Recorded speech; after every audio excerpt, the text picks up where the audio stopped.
Hi, everybody. So I guess it's the first time I've done one of these. Um, It's my first time too. I am a vlogging virgin. Vlogging virgin. So I don't know. We just had this idea of going to see Fifty Shades of Grey, and I don't know. Felt like people want to hear what we think about this, obviously. So that's what we're doing this for. And we saw it like a couple days ago, but uh, We we just really had some time to fester on our feelings yeah. about this. There was some other things, but it was mostly just like let's just gather our thoughts.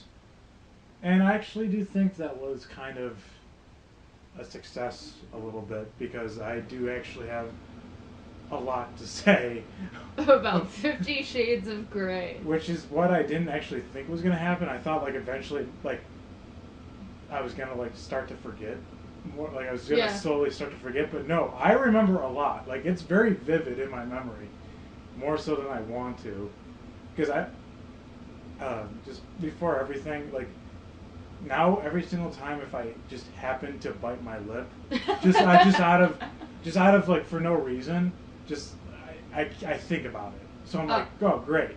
Speaking of biting lips, warning, if you have not seen or read 50 Shades of Grey and you want to see it and want to be surprised, there will be spoilers in here. We will be covering the whole thing from start to finish. Okay, let's try to be a little spoiler free for that at the moment, and then maybe. Okay. Uh, so we'll give you a bigger warning when we say like spoilers. Spoiler! All right. So I think Are we going to Joseph. be editing this? I don't know. We'll see how it goes. Okay. Anyways, so I think we should also make mention. I didn't read the book. You have read Most of the book. I really tried when we came up with this idea. I think I had 6 days to read the entire book, and I failed. I'm really sorry. Game of Thrones is just a bit more interesting than 50 Shades of Grey. What are you talking about? I mean, that's just my opinion. But I really tried. I didn't get all the way through, but I think I got enough through to do a decent comparison of book to movie and movie to book. And that is kind of interesting because like I did like most of all the like reviews I've read about it, like the most positive reviews I've heard of it, most positive reviews I've heard of it are mostly from people who've read the book, say the book is terrible, and they all come back and say like, oh, it's bad, but it's not as bad as the book. Like it's sort of like it could have been worse sort of thing, which I'm kind of like I kind of see the argument, but then I kind of don't. I'm going to go on a total different limb and say that I believe in this case, 50 Shades of Grey the book was better than the movie. Whoa. I have not heard. I have not. I have my reasonings. Okay. And I mean, we'll get to those when we get to the major problems. So spoilers. Okay. So Problems. we've built this up essentially. So we pretty much just get to like what our exact thoughts of what the movie of what we thought of the movie. Initially, my very first thought about when the credits happened was just that's it. This is what the whole phenomenon is about, because it's a lot of nothing. It's a lot of nothing that happens in this movie. It's a pretty bad movie. But here's an interesting thing when I brought up the whole like, thank God we had some time to fester about it, because at first when I left the movie I was like, okay, it's a bad movie. But then as I sat around and thought about it, I realized no, it's not just that it's a bad movie. I hate this movie. There's a difference. There is a difference between saying like a movie's bad and saying that a movie that you hate something, because hate something feels like it's a little bit more personal. And like the more I thought about it, the more things were like bothering me. I was thinking of my major problems with the movie, And those would be, I feel like that's a good place to start off with. And there's one big problem, one really huge problem, which I think leads to the rest of all my little problems. And that would be that the two main actors, Dakota Johnson and Jamie Dornan. they have absolutely no on-screen chemistry. And this is where I think that the book is better than the movie. Granted, the book is written terribly, and I know that people argue, well, you don't read the book for the writing. That's what books are for. I mean, that's what literature is for. You read literature for the writing. Granted, you don't read Playboy for the articles, but you read literature for the writing. Writing matters.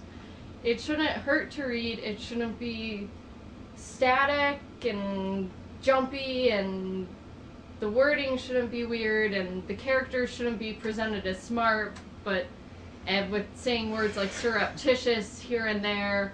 But when it comes down to the big scenes, when she should be using the most imagery, the only thing that the characters can come up with is "holy cow." Writing matters, okay? Holy cow. But one thing that she got right in writing this book is that the characters do have chemistry.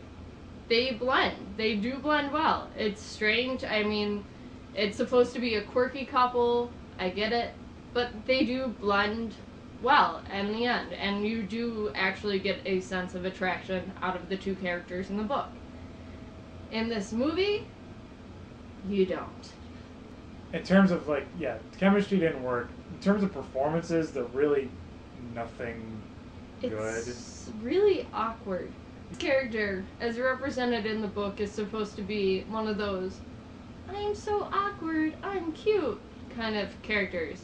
And that's where I see people really wanted Alexis Bledel to play Anna in the movie. Yeah, I did not know this. Yeah, a lot of people did. And I can see that because that's kind of her whole character from Gilmore Girls. I have never watched an episode of Gilmore Girls. Okay, so well, I have to trust you on this. She's a smart bookworm, doesn't interact too well with human beings, lived a semi-sheltered life, but she's got that "I'm so different from society, I'm cute" kind of manic pixie dream girl, but not quite manic pixie dream girl. But this chick's just, she's not so awkward, she's cute. She's just so awkward, she's painful. Yeah, and I felt like, I think I brought this up to you before we saw it, because just from like watching like the trailers and such, because I feel like she is like one of those girls that's just cute enough for a role like this.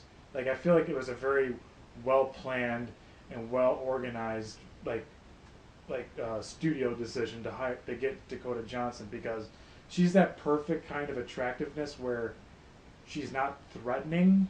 Because in a movie like this, you would think that like they're gonna want to get a female that other females are gonna watch the movie and project themselves onto them. And I feel like the Dakota Johnson is like perfect for that. Same with Kristen Stewart from the Twilight movie. She was perfect for that. Just like a very blank face, very non-intimidating look, to where every girl can like watch it and go, yeah, I can be her. She's nothing special. Now, if like Scarlett Johansson played that part, it wouldn't have worked. No one like, oh, watching two. I'm Scarlett Johansson. I'm painfully and socially awkward, and I don't understand why attractive men would like me. Yeah, that wouldn't work. Yeah. Anyways, so that's Dakota Johnson. Jamie Dornan is a little bit different here, because I think he is a living, breathing Ken doll. That's the only impression I got from him. I feel like we're supposed to be really intimidated by him, but I felt zero intimidation from him. I think that comes from the performance, and I have a couple theories as to why it was done the way it was, and I'm not sure if it was just the actor's decision or if it was something behind the studio or the director or something. But basically, Jamie what's his name again? Dornan. Jamie Dornan's performance is Christian Grey's supposed to be cold. He's supposed to be a cold guy in a lot of scenes, but he also has lighter scenes, warmer scenes, where, I mean, you're supposed to get this range of emotions, but overall it's kind of reserved and cold. Jamie Dornan's performance, something about it, he confused cold for being a piece of white bread. It's very bland. You don't get any type of range of emotion. You don't get a longing feeling at all. And I mean, this goes for both of them. I mean, they look at each other and there's no sparks. I do think all. she does better than he does. She does do better than he does. His is just, it's white bread. It's very bland. It's very, I'm looking at you. His eyes are very dead. Which, I mean, his eyes are supposed to be basically the gateways to his soul. I mean, they're his gray eyes that show everything, but, well, maybe not. Is this from the book? Yeah. I mean, I'm going from a book comparison, but I feel as though they also might have asked him to tone down the character, because there is so much controversy behind his character being abusive, and not just abusive in the sense of the BDSM scenes, but just the fact that he's a controlling creeper. He finds her at work, he buys her a new car, buys her a new computer, buys her a cell phone. That's only in the book. But, yeah, like, she does not get a new cell phone in the movie. No, flip phones all the way. Motorola Razr. These lavish gifts, but they're not in a way of just lavishing her. It is in a way of, I don't like what you have already. You have to take this because I don't like what you have. It is in a controlling, domineering type of way. And in the book, I feel like when there's more passion and more argument put behind it, it definitely has more of an emotional, abusive quality to it.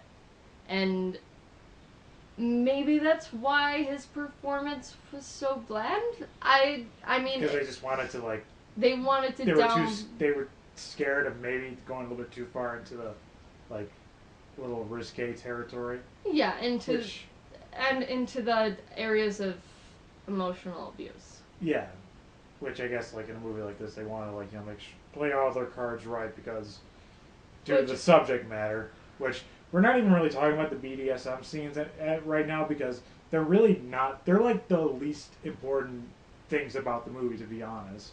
Yeah, as a whole. Yeah, and like the scenes that that's supposed to get us, get our juices flowing and such, whatever you want to call it.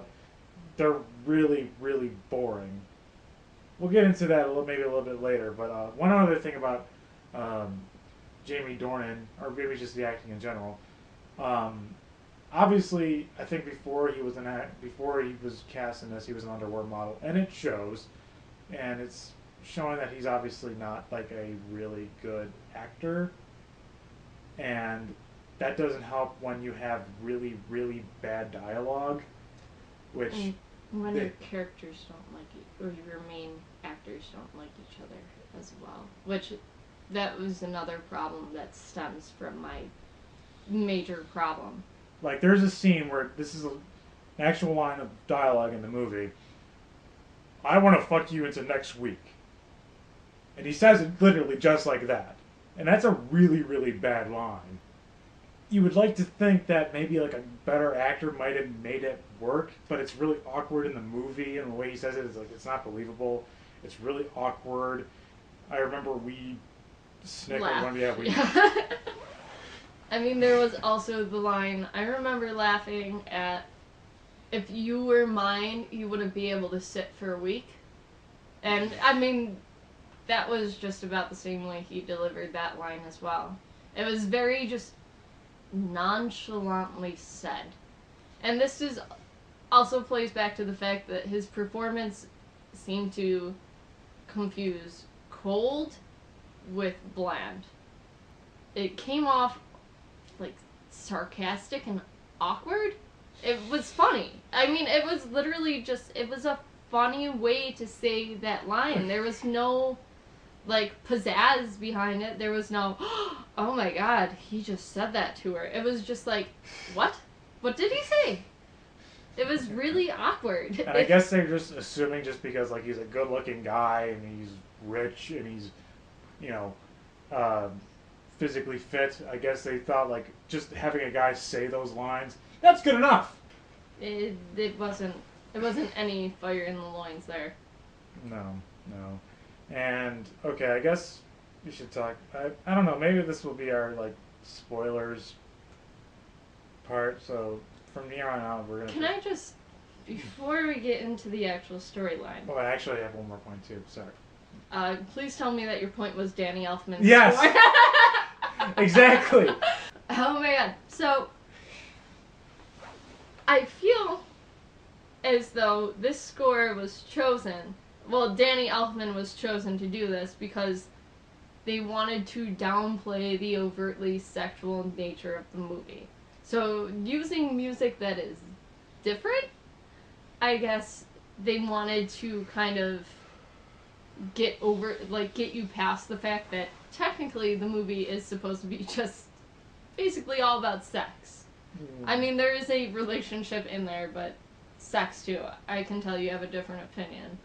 But, this, once again, because nobody in this movie had chemistry. I would just like to point out that... Even the composer didn't have chemistry.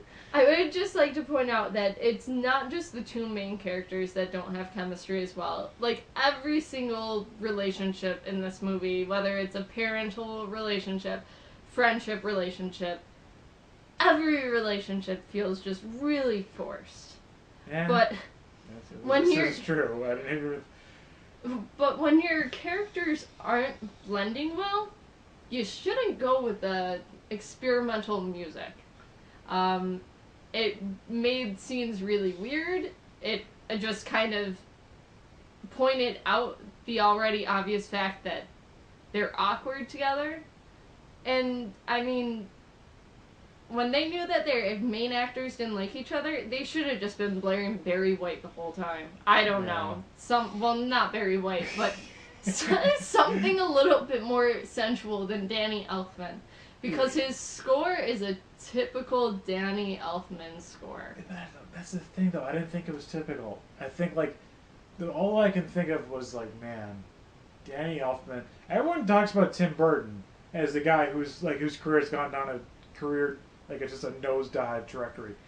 Danny Elfman's career is pretty much mirroring that of his, like, old buddy back from the day, Tim Burton, because, you know, back in the 90s, he was, like, the go-to guy. Like, he had some of the best, like, scores around, you know, Batman, Beetlejuice, Before Christmas, you know, he was, like, one of the best around, and he had such a nice, distinct style. And nowadays, he just seems like he's just treading water at this point. He's just pretty much a composer for hire. And there's so many scenes that are really awkward, and the music cues don't really line up. And I couldn't help because there were times where I thought the scene was supposed to be serious, but then the score would come in. I'm like, wait a minute, is this supposed to be a comedy now? And I can't wait to talk about the comedy in this movie. I mean, I know there's not a lot of comedy, but they definitely tried to have their lighthearted moments. And the lighthearted moments are terrible, and one of the biggest reasons why they're terrible is because the musical score is just so freaking goofy at times. And, man... Maybe that's what I meant by typical, is it's not... He definitely didn't try to go out on any limb. Alright, anyways, so I guess we can talk about, like, those spoilers now. We can get into some more plot, meteor details. Anyway, so from here on out, we're spoiling everything. We have Anastasia Steele.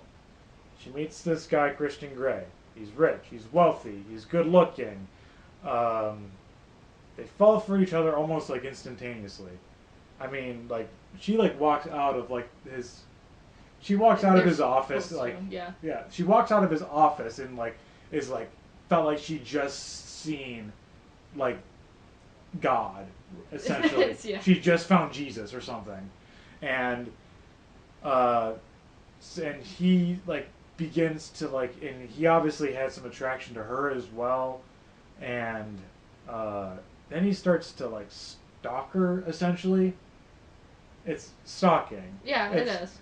It's stalking, and so that one thing leads to another. They see each other a couple more times, and then he reveals to her, eventually culminating to him saying like, "Listen, I don't do romance."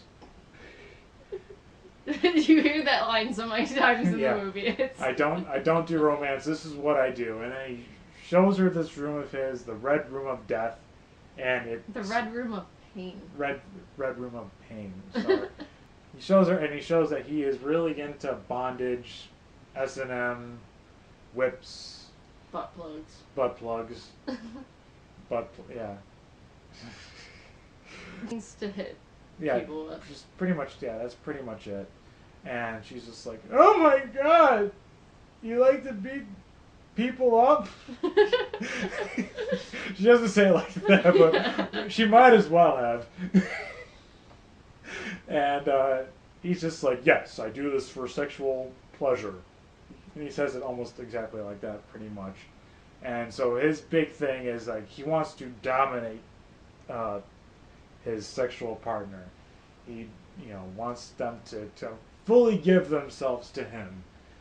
And he says like, if you want to have a relationship with me, this is what you got to be in for. This is what you're in for.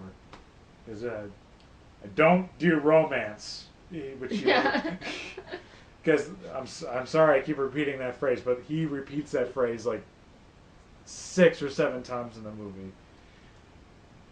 And so Anastasia Steele is just kind of like, I don't know I don't know if I want to do this. And he's just like, all right, so think it over. They have to friggin' sign a contract of consent, which I guess like is like a good way just, to be safe, I guess. But like, really, if you want to make a movie that's sexy, like, is it? Because that's like essentially what this movie's supposed to be. It's supposed to be sexy. And me talking about contracts is not sexy. No, I mean, it. To the fairness of the book, it works better in the book. There's one scene that actually had a clever setup. Okay, so Christian Grey makes this contract up. And so he wants Anastasia Steele, which, come on, those names. Anastasia to sign the contract of consent. But she has some problems with it. Some of the wording and some of the, she wants to negotiate. So he goes, okay, let's talk about it. And she goes, let's make this a business meeting. This is strictly business. And he goes, okay, I'm going to wear my suit. And so it's like, it's pretty much supposed to set up like it's supposed to be like your, just an everyday business meeting. Could have been a clever scene, but they fuck it up. Because what happens was that what they should have done was have played the scene completely straight and made it look like it was an actual business scene. And have them be very straight faced, even lighting, and very back and forth dialogue, but they don't do that. Instead, they're in this very dark room with like red lights, and it's supposed to be sexual as they're talking about, contract negotiations and such, and they're like listing like, okay, I don't do anal beads, I don't do fisting of The any best kind. part about that scene, I think, was the first thing she says is, "That's my old address. Strike that." And it's like, why do I care? It was just like one of those things where it was like, thanks, Anna.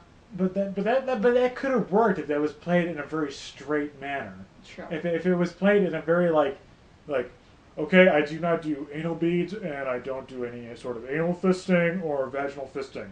But I guess I just didn't want subtlety. And speaking of their comedy, that is one of their big comedic lines is in that scene, and it is. Anna Steele says, "What are butt plugs?" So all the moms in Utah go, ha ha ha ha ha. What are butt plugs? Because they're not. It's in the name. Yeah. Butt plugs are butt plugs. They're plugs you put in your butt. It's not, that's the problem with like jokes like that. It's just like, you know, there's like so many other like maybe weird sexual things that she could have named, but she wanted to pick like the most like. They obviously wanted to pick the one with the funniest name, I think. They wanted to pick the one that people would actually know offhand. And Yeah. I mean, the thing was, she was supposed to study the contract and figure out everything on there on her own. He even and says, apparently, you can't Google butt plugs. yeah, and he even says like, I'm very impressed by how you came so well prepared for this meeting. Well, she didn't prepare that much. She doesn't know what the fuck butt plugs are. Unless that was a pickup line. Yeah, I guess that was supposed to be. Ladies, try that at the bar next time you're out. Yeah. That was a scene that kind of like just left me going like, oh, all right, well they fucked that up. And then the rest of the movie happens, and like one of the things that's just so annoying is that they repeat so many things so many times. Like not just like lines of dialogue, like with him. You hear him talk about how he doesn't do romance, like 6 or 7 times, and after he says that, he does something romantic, like give her a freaking helicopter ride to somewhere, or a ride on his glider, or plays piano for her, or just everything like besides like the most like cliche like giving her flowers or going to. And that's the only thing he doesn't do. Which I think, once again, in the book, because they have more time in the book, and obviously anytime you're doing a book-to-movie translation, unless the book is 100 pages, you have to trim things down. And in the book, you do get more of a sense of how much harder things like that are for him, and a more resistive quality about that. But he still does them. But there is a little bit more. Yeah, but the thing is, those scenes are so much of a waste of time, and like I felt like there was more. So, after he goes off on a rant about, I don't do romance. This is all in the contract. This is how I am. This is the way I was taught. I like this. He takes her out into a glider. This scene, I don't know if it was supposed to be just beautiful aesthetically, or the music. It was just shitty pop music. It was boring. Yeah. I was praying for this scene to be ended. Maybe they would crash. Spoiler, they don't. Yeah. Yeah, it's just one of those scenes where I think we're supposed to like. And that was the other thing I was like thinking about after the movie was over that started to make me want to hate it, was because pretty much I started wondering because the sex scenes in the movie are so dull. They're not interesting to look at.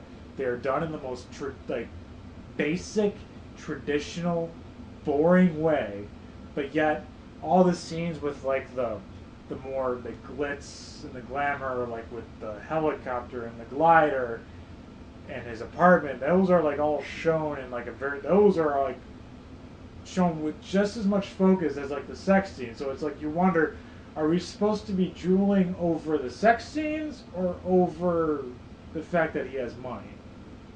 So pretty much, I felt like at the end the movie was just pretty much saying, being rich is awesome. I'm not even sure how this goes down in the book exactly, because like I said, I did not get all the way to the end. I'm sorry.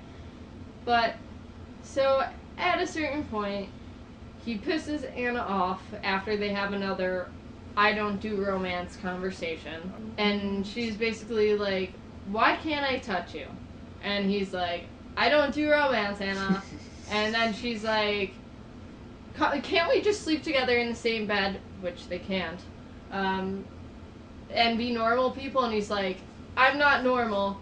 I am 50 shades of fucked up. And that's a direct quote from the book. So that writing is definitely a book problem. The delivery, though, was once again very dull. Again, I would like to think maybe like a good actor maybe might have been able to make that line sort of work. I guess we'll never know. Yeah, we'll never know. But, so eventually she's like, just punish me. Punish me. Like, I've upset you. Punish me how you would any of your other girls. Give me the worst. Yeah, like, when Rose says to Jack, paint me like one of your French girls. Anna says to Christian, punish me like one of your whores. So, he's supposed to give her worst. What's his worst? 6 whips with a belt. No, granted, I guess maybe to some people that is pretty bad. When you look more into BDSM culture, that's really not that bad of a punishment. Yeah, like, when he started saying that, I was like, oh, is he, like, gonna, like, get out, like, a freaking bullwhip, or is he gonna break out a candle and, like, pour, like, hot wax all over her or something? But nope, it's just a belt. Pretty much like a punishment, like, you know, parents gave to their kids back in the 1950s or something. And granted, I'm not trying to diminish any type of actual abuse that has been done with belts. None of this is to diminish anything like that. But in BDSM culture, where this is a consensual relationship, people accept this and people do this, that's really not that bad. But he's supposed to be hitting her as hard as he can. And once again, his performance is really, honestly, in this scene it was confusing. Because at the end, she gets really upset because she didn't like it. But the whole time okay. At the end, she gets really upset because she doesn't like it. And is like, this is what you get your jollies off on? Like, do you like to see me like this? But honestly, the whole time he's doing it, it doesn't look like he likes it at all. Like, I don't know, I didn't read this part, so I don't know if he's supposed to be remorseful in the book, or if he's supposed to like it. And I mean, in all honesty, in a movie, you shouldn't have to read the book to understand the movie or the intentions of the character. And I could not tell for the life of me what was going on in this guy's mind. He looked remorseful. He maybe looked like he was enjoying it. Maybe not even remorseful. Maybe he just looked bored. Yeah, that was the kind of the thing I was about to say. He just kind of looked like a sort of a very, like, mixed feelings, which I didn't know if I should maybe give credit for it, because I don't know if maybe that's the point. Is they supposed to be, like, conflicted about all the things that are going on at the moment? But then again, I wasn't sure. So it just left me in a very state of, like, ambivalence. Was this really... The music during the scene was a very a la The Omen opera score. Yeah, the choir music. The choir music. It was... Oh, yeah. It was a strange taste. And I don't know, maybe... Danny Elfman. Maybe if he actually looked like he was getting pleasure out of it, maybe it would have worked, but man, it was just... It was strange. Yeah, it was not a... Yeah, I didn't really care for pretty much anything in this movie. I was trying to find something what I could possibly say, like, positive about it. Yeah, I mean, in the end, here's the huge spoiler, I guess. Anna ends up leaving Christian in this very, like, mild, I'm leaving, Christian kind of fights I almost want to call for her back. I'd almost want to call it soap opera-esque, but that would be like an insult to soap operas. Like, almost. Yeah, soap operas have a lot more feeling than her leaving scene. She can't deal with the fact that she can't get the loving relation. But, so she leaves. She goes to the elevator that, of course, goes straight up to Christian's apartment. And he walks over. Granted, I mean, I guess it was a bit more feverish than anything else he does in the movie, but still not... It wasn't very dramatic. there's actually a lot of controversy about the end too, because apparently the director wanted to change the ending. She wanted to change because you know how Anastasia Steele goes like stop, and that makes Yeah. it like stop. Apparently the director wanted to change it to her saying red, as if to say like that's their safe word, meaning that Yeah. he has to stop, and that's what stops him. But because she says stop instead, I don't know. I mean, frankly, I don't think like either. Like I don't know. I try to think about like which way would work better. I guess her saying red, I think would be the more artsy choice. Yeah. Like it sounds like a very director thing to suggest. Like because it's like sort of like reincorporation. It would have been, I guess, a little bit more interesting and a little bit more to think about. But with the general performance, she could have said Kalamazoo and put her hand out. And honestly, I mean, it would have. That would have stopped him. He probably would have stopped and been like, "What the fuck is she talking about?" Yeah, I mean, he somewhat feverishly rushes at the door, and if you didn't get it by now, she puts her hand out and says stop, and then the doors close, and they say each other's names, and that's the end. Everything goes to credits. Yeah, it's like the biggest, just like, but it's obviously it's open end for a possible sequel. Well, there's a there sequel is that's coming. sequels. Yeah, they're coming. Now, one thing you were mentioning possible like good things about the movie, and I mean I will give it this. It is probably one of the truest book to movie adaptations I have seen. A lot of the dialogue is straight out of the book. They do play down a lot of the sex scenes. They are a lot more Totten heavy in the book. But I mean, what did you expect from what is it, rated R? Yeah, I thought for a while it was supposed to be NC-17. Like I heard like there was going to be an NC-17 version of this, and then we're gonna have a rated R version of this. But I guess they just.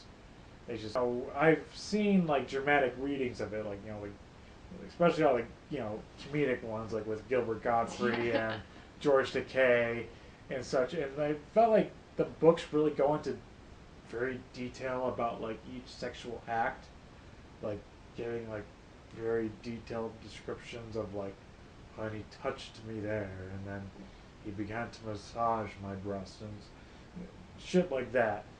And they don't really get into that at all, really.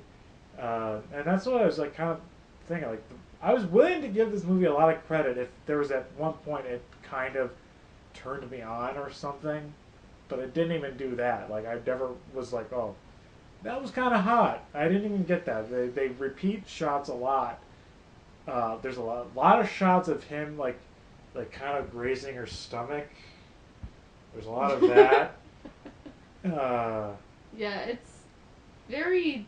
Those scenes are very boring, and that's the I mean, there is nothing that you can't find in any other rated R film, which is what's weird about it. Yeah. If it's supposed to be an erotic drama, and there's not even really that much erotic in it. There's no real sleaze. Like I would say, Pretty Woman has more sleaze than 50 Shades of Grey, if you can believe it or not.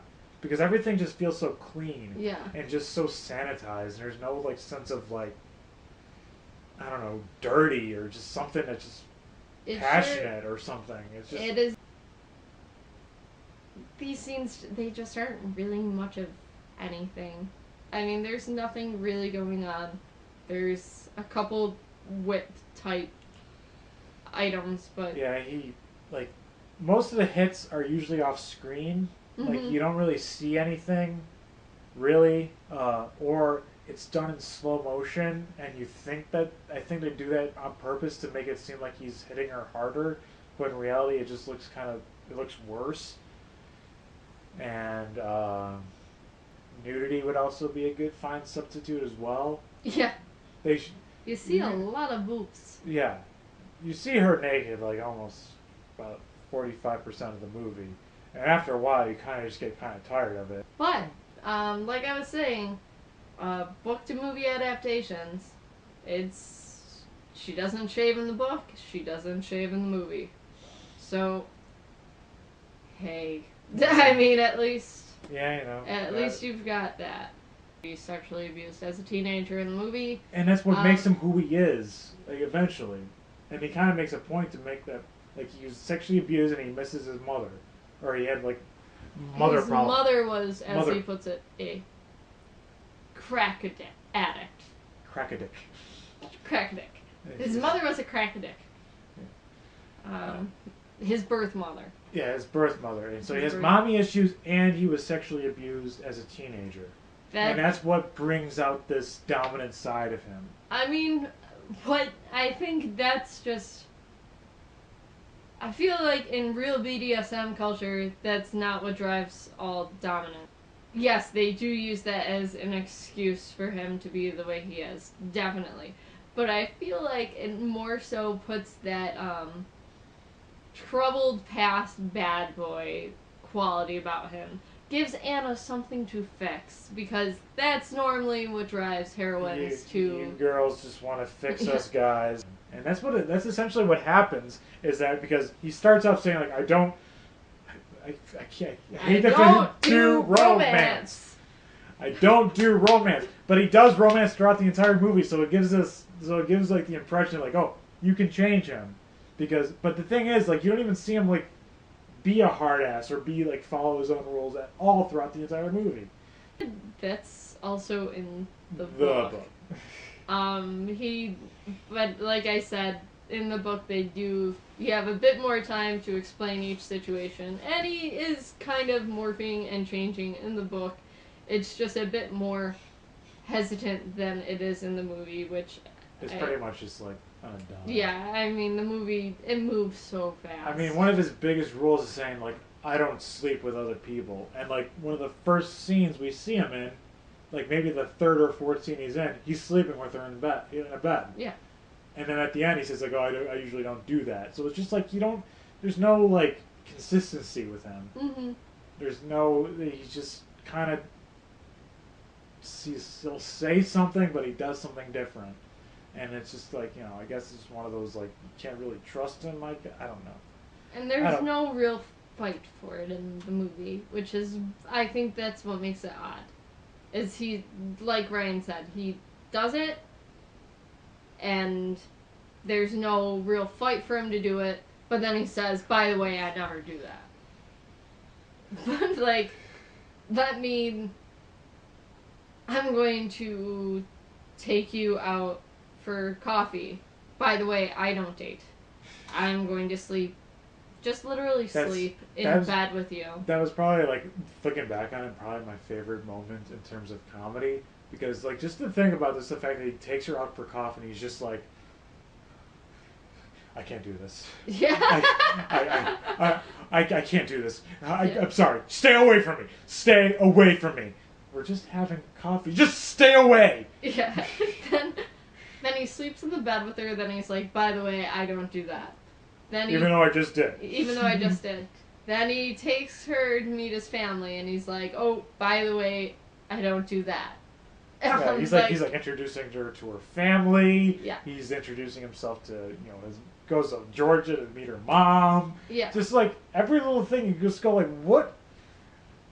Like, where's, like, this, like, hard-ass guy that we were told, like, at the beginning of the movie that like doesn't do any of this kind of stuff. Also, I feel like it was also partly on them trying to hide the more dominant nature of that character.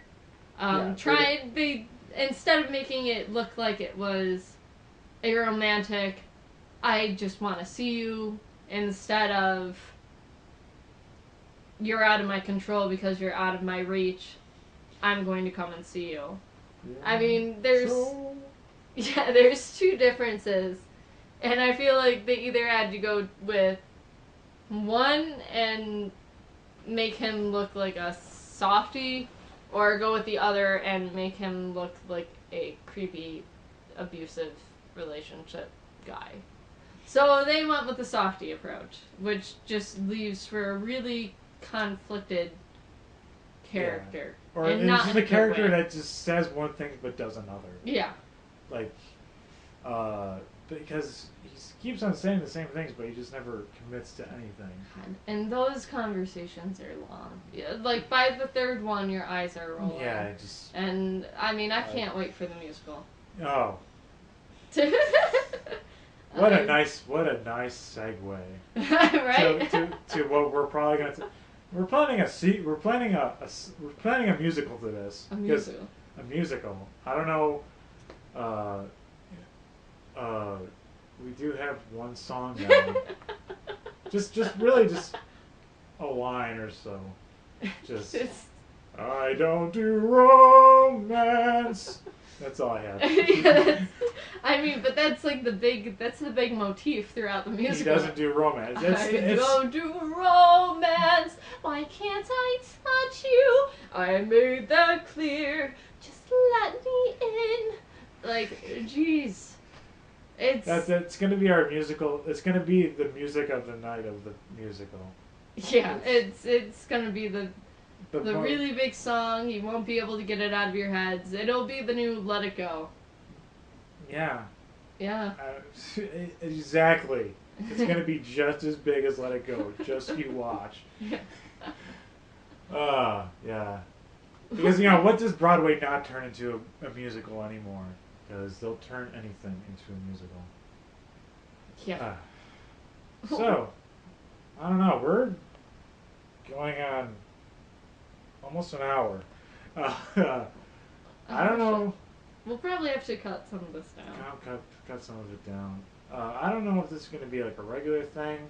I don't know. Give it a shot. I know this is like the first one, so obviously my mind's racing at like 1,000,000 miles per hour right now. So, I don't know. Maybe this could be something regular. Do you know what's coming out this week? I don't know. I know. I was just wondering if you did. Oh, well, what's coming out this week? The Duff.